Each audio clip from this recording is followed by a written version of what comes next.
People love to complain about energy drinks today. Too much caffeine, too much sugar, your heart's going to explode. But here's the thing. At least Red Bull isn't radioactive. At least Monster won't make your jaw literally fall off your face. Because back in the day, the stuff people poured down their throats made today's drinks look like apple juice. Let's start with everyone's favorite. Coca-Cola, the drink that makes the world go round, the one you sip while watching movies. Well, in 1885, that same bottle had cocaine in it. Real cocaine, not a little bit, about 9 milligrams per glass. For comparison, a typical line of Coke is 50 to 75 milligrams, so one glass wasn't going to get you high, but drink a few and you'd definitely feel something. The guy who invented it, John Pemberton, was a pharmacist who got hooked on morphine after the Civil War. He figured cocaine would cure his morphine problem. This is what people call solving one problem by creating another problem. Back then, cocaine was totally legal. Doctors prescribed it for everything. Tired? Cocaine. Headache? Cocaine. Bad mood? Believe it or not, also cocaine. So Pemberton mixed it with cola nuts, which had caffeine, and sold it at soda fountains. Middle-class white folks loved it. They thought it gave them energy and cured their problems. Which it did, sort of, because cocaine does that. But by 1901, things started to change. Not because anyone suddenly realized cocaine was bad, but because black workers in the South started using it to get through long work days. Suddenly, doctors were writing papers about the Negro cocaine menace.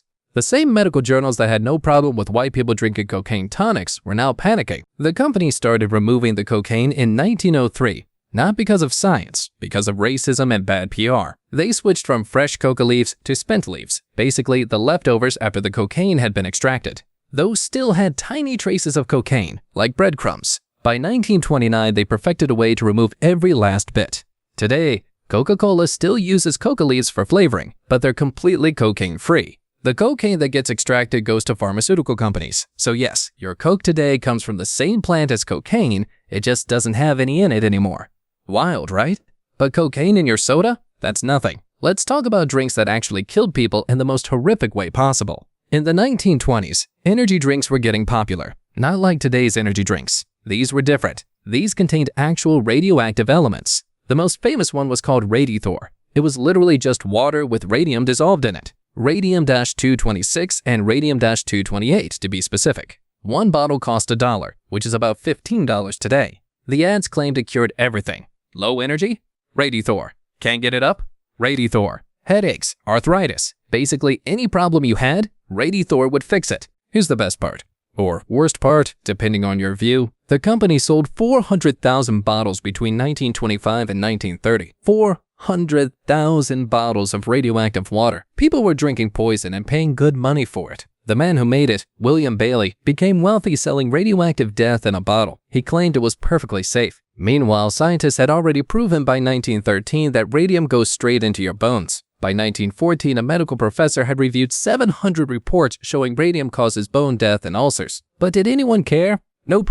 The market was booming. Enter Eben Byers, rich guy, former amateur golf champion, total ladies' man, living the high life. In 1927, he fell in a train and hurt his arm. His doctor suggested RadiaThor to help it heal. Byers tried it and felt amazing. He loved the stuff so much he started drinking 2 to 3 bottles every single day. For 3 years straight, he consumed about 1,400 bottles total. That's not a typo. 1,400 bottles of radioactive water. He even gave cases of it to his friends and girlfriends as gifts, because nothing says I love you like a box of radiation. At first, Byers felt great. Tons of energy, ready to conquer the world. He was convinced RadiThor was magic.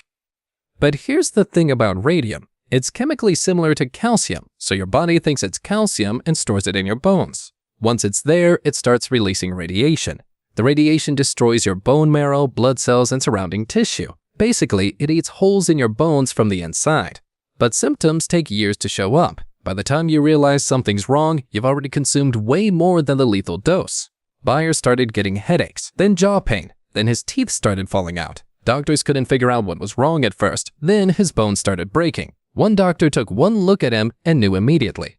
He'd seen the same thing in the radium girls. Those were factory workers who painted watch faces with radium paint. They'd lick their brushes to make a fine point. Every lick meant a tiny bit of radium in their mouths. Eventually, their jaws rotted away. Same thing was happening to Byers, just faster and worse. A lawyer from the Federal Trade Commission went to visit Byers to get his testimony. The lawyer later described what he saw. Byers was young and mentally sharp, but he could barely speak. His entire head was wrapped in bandages. Doctors had removed his whole upper jaw except for 2 front teeth. Most of his lower jaw was gone too. Holes were forming in his skull. The lawyer said it was the most gruesome thing he'd ever seen in the most gorgeous setting, because Byers was still rich, still living in his mansion, just slowly decomposing from the inside out. Byers died in 1932 at age 51. When scientists tested his body based on how much RadiThor he claimed to drink, they expected to find about 100,000 becquerels of radioactivity. That's already insane. But they found 225,000 becquerels. Either their math was wrong, or Byers drank even more than he admitted. Either way, he was so radioactive, they buried him in a lead-lined coffin. In 1965, they dug him up to study his remains, still radioactive. Today, almost a century later, his bones are still radioactive in that lead coffin in Pittsburgh. They'll stay radioactive for another 1,500 years. That's the half-life of radium. The craziest part? Most energy drinks in the 1920s didn't actually have any radium in them. They were frauds. Companies just slapped radioactive on the label because it sounded scientific and cool. Those fake products probably saved thousands of lives.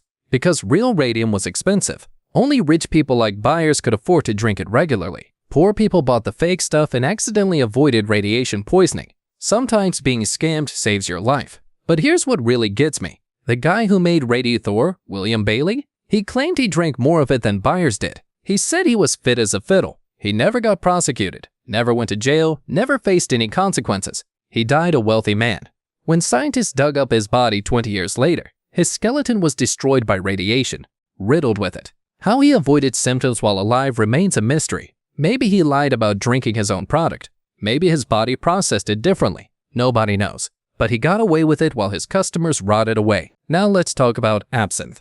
The Green Fairy, the drink that supposedly drove artists insane and made people see things. Van Gogh cut off his ear because of it, right? Wrong.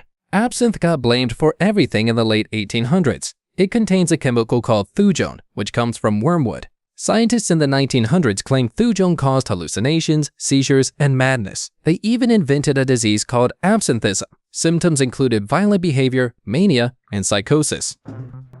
Here's what really happened. A scientist named Magnan did experiments on animals. He gave mice pure thujone and they had seizures and died. He gave a dog wormwood oil and watched it bark at a brick wall for 30 minutes. This is where the hallucination myth comes from. But there's a problem. Magnan didn't test actual absinthe. He tested concentrated wormwood oil, which is completely different. It's like testing pure caffeine powder and then claiming coffee will kill you. In 1905, a guy in Switzerland murdered his wife and 2 daughters. He'd been drinking since breakfast. Absinthe, cognac, brandy, wine, beer, and more. All day, every day, for days in a row. When he went on trial, his lawyers blamed absinthe madness. Not the gallons of alcohol, just the absinthe. Countries started banning it. By 1915, it was illegal almost everywhere. The ban lasted almost 100 years. Modern scientists finally tested vintage bottles from before the ban.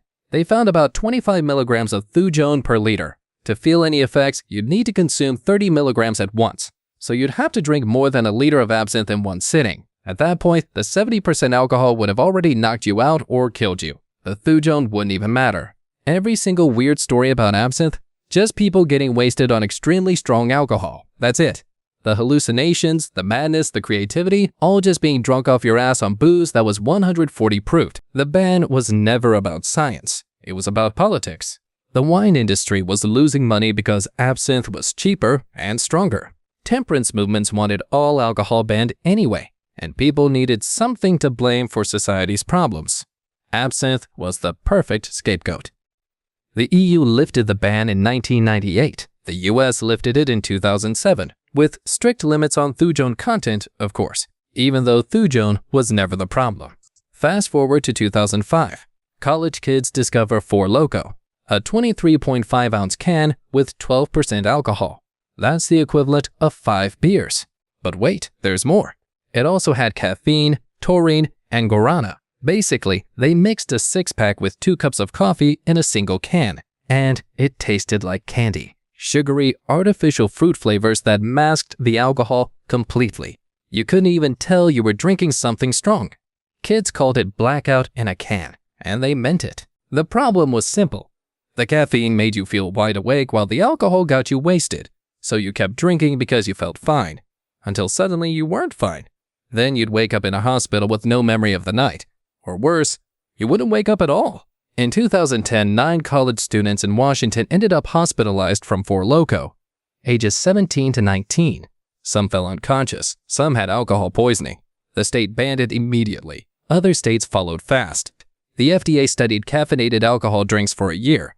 In November 2010, they sent warning letters. They told companies the caffeine in alcohol was an unsafe food additive. 4 Loko had a choice: remove the caffeine or get shut down. They removed the caffeine. By December 2010, the original formula was gone. Before it disappeared, people hoarded cases of it. They sold them online for 5 times the normal price. A black market for caffeinated malt liquor.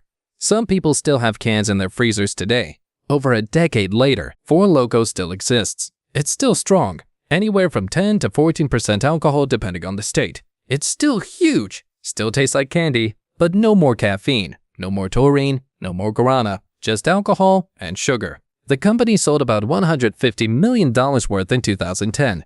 Then the recipe changed and sales crashed. People wanted the chaos. The chaos is what made it popular. But the chaos was also putting kids in hospitals and graves. So yeah, energy drinks today might have too much caffeine, but at least they won't make your jaw fall off your face. At least they're not radioactive. At least they don't have cocaine in them. The bar for what counts as dangerous has gotten a lot higher, or lower, depending on how you look at it. When your grandparents complain about what kids drink today, remind them their grandparents drank actual radioactive waste.